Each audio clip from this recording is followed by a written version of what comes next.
Hello, and welcome to the first episode of Shirley's Salad podcast. I'm Canadian from the province of Quebec. I guess I didn't need to tell you that, but I had the flag, so why not? I've been living in Finland for quite a long time now.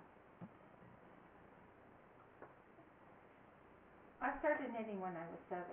I had to learn for brownies. Neither my mother nor I can remember who taught me, but we both assume that it was her. I've been knitting on and off since then, but for the past 10, 15 years, it's been more on than off. At the moment, I'm knitting a blanket. The pattern is cable and lace baby blanket by Stephanie Ahmet. I got the yarn from my son's grandmother. She'd had it quite a long time and had planned to knit a blanket herself, adding different colors. But she finally decided to give me the yarn. It's an old yarn. I don't know how old. I haven't remembered to ask her. She suggested I make the blanket for my son, but when I showed him the color, he wasn't too interested. So I thought I'd get the blanket done, show it to him again, and if he didn't want it, I'd give it to his grandmother. I added a garter stitch border along the side and the bottom. But it's turning out narrower than I thought. So once it gets as long as I want, then I'm going to add another garter stitch border going in the opposite direction. Sorry, I'm a bit nervous. I have to check my notes.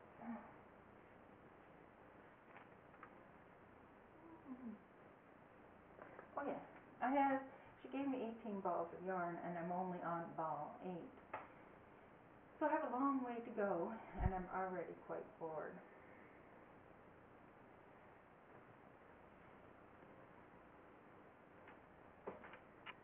Another thing I have that I took out of my UFOs was my first pair of toe-up socks. I won the yarn in 2009 from Katie over at the Electric Sheep podcast. It's a Koigu yarn. When I took them out a few weeks ago to start knitting on them again, I wondered why I put them away because I was so close to the end of the sock. I started knitting and realized the problem probably was that I'm knitting on 4 needles.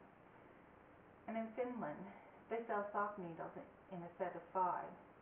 So for all these years, I've been knitting with a set of 5, and I found knitting with a set of 4 quite awkward.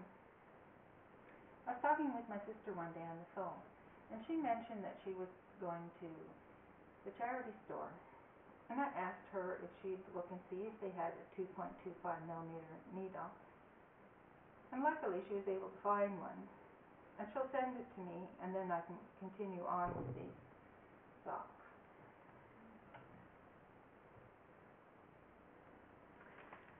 I also do some sewing, and recently I found some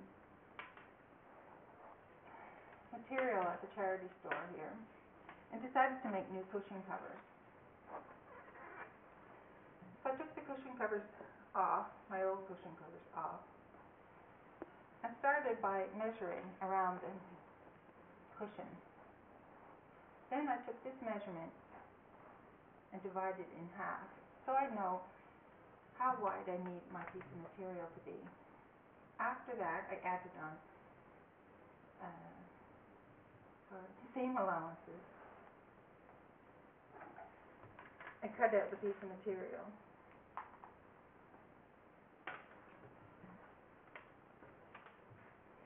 I didn't need the seam allowance on the other side because I'm using a long piece of material. Also, one edge is a salvage edge, so I don't need it to do anything. This will be the inside of my flap. Then on the opposite side, I fold it over twice to enclose the raw edge. I want to be able to throw these into the washing machine and not have to worry about the tangle of threads when I take them out.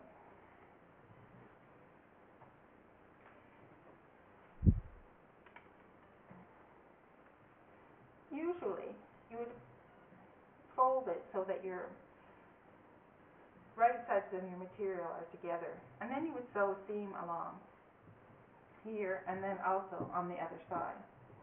Then you can take care of the raw edges the way you want it. You could leave them like this, or you could zigzag along, or if you have a serger, you could just serge along them, which would be easiest, but I don't have a serger. So what I'm planning to do is fold the wrong sides together because I'm going to make a French seam. I folded this in half to find my middle point. I put safety pins because I thought if I put straight pins, they'd go flying when I move the material around. Then, from the middle, I measured a quarter of the total.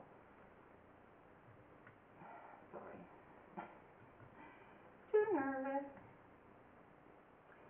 I have to drink some water. Maybe that will help me.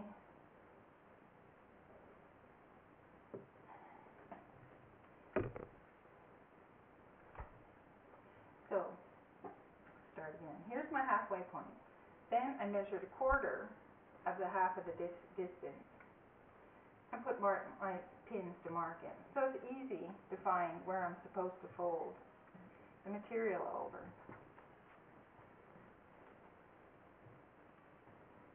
Because what I want is a flap here, so I don't need to put any buttons or a zipper. Once I've folded this in place, then I should sew along this line, and then the same on the other side.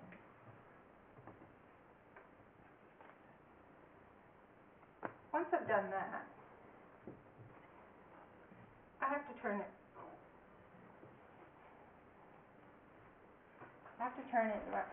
inside out. A bit awkward. And more awkward when I'm filming, I suppose. Once I've got the 4 edges the other way around, I take a thin knitting needle. Well, first I use my finger, and then I take my thin knitting needle. Of course, it's not going very well. I poke my edges so that they're straight in a square like this. I do that to all 4 corners, and then I sew again along my first sewing edge, but I want a wider seam allowance because I want to enclose the raw edges, and I do that to both sides.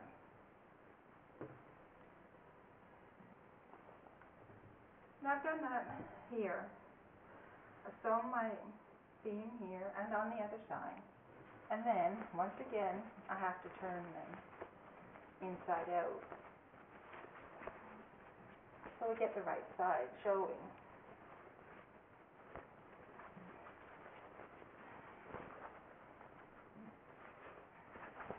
Should have made one extra. Okay, so now it's ready once you get your corners fixed. And as you can see, the raw edges are completely enclosed. Sometimes you might have a few threads showing that are left over from your raw edge, and all you have to do is snip. Now, but being careful not to cut your material.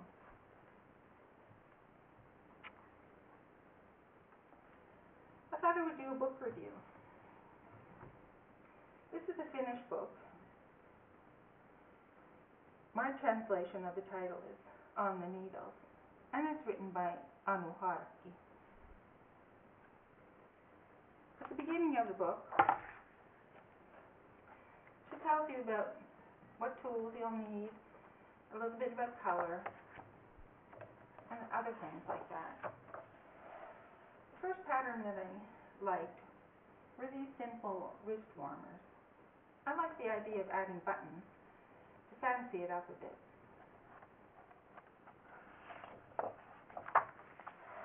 The next thing I liked were these cute little mascots. It might be a fun idea to dress the mascot in similar clothes to the person you're giving it to. And you could even put the same color hair. To me, this was the strangest thing in the book. What you do is you take a wool sweater, felt it a bit, and then you cut out so you're left with this black cross. I don't know what the idea is. I wouldn't wear it myself, but I guess the author thought that someone would. She also shows you how to make your own buttons.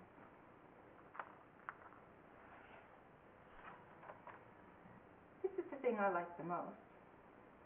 Take a t-shirt, add buttons, and then you can knit your own sleeves. It would be a nice idea to change colors now and then.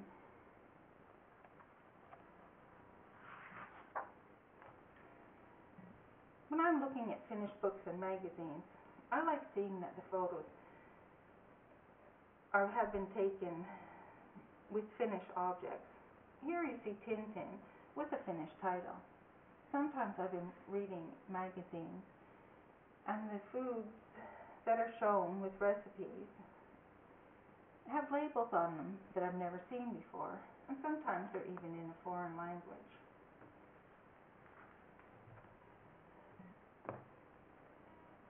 I thought I would try to have a section called Something About Finland. Today's Something About Finland is that every day there is a name day. And today is the 20th of March. So today's name day is Aki, Joachim, Kim, Joachim. And then underneath you have, I think it's either the Swedish names or the Orthodox names. I don't have a name in the name day book, and neither does my son, though I haven't checked recently. This is quite an old book. I don't think his name is yet in the name day book, but they're slowly adding more and more names. And in daily newspapers, you can find that day's name day. Sometimes children bring a bag of candy to school to share with their friends. And at workplaces, some people bring something in, a bag of cookies or however they want to celebrate. But most of the people I know don't do anything. And I have a hard time trying to remember to wish my son a happy name day on the day that we've decided he can celebrate it, as it's the closest name. But there are two names that are close to his, and I don't know which one to choose. Well, that's all for today. I'm trying to think how often I'll podcast. Probably once a month, because I'm quite slow. I don't have that many projects on the go. And, well, let's see. So goodbye for now.